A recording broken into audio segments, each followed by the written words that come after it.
Hey everyone, welcome back to my channel.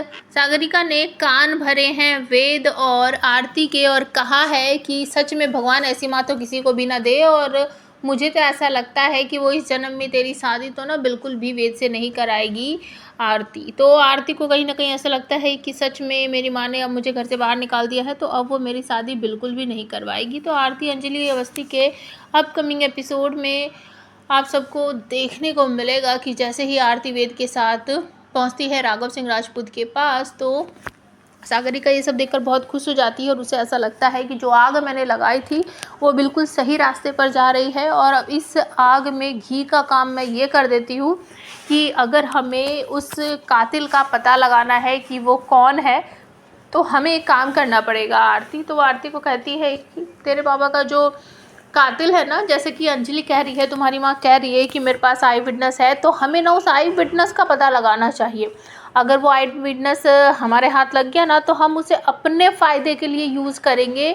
तो कहीं ना कहीं ये भी बात साबित हो जाएगी कि तेरे पापा के खून में किसका हाथ था। जैसा अंजलि कह रही है ना, मुझे तो उसकी बातों पर बिल्कुल भी यकीन नहीं है। और वेद को ये बात समझ आ जाती है।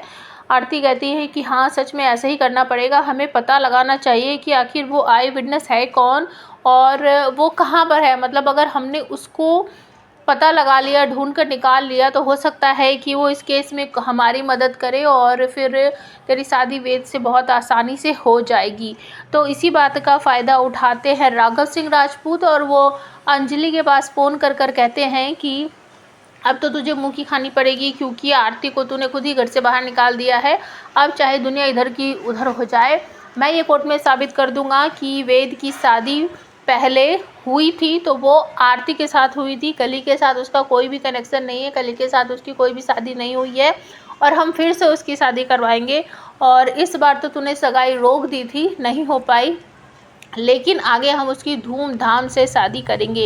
ये सारी बातें फ़ोन पर सुनने के बाद अंजलि को बहुत बुरा लगता है और उसे कहीं ना कहीं पछतावा हो रहा है कि मेरी वजह से मेरी बेटी की ज़िंदगी ख़राब हो रही है।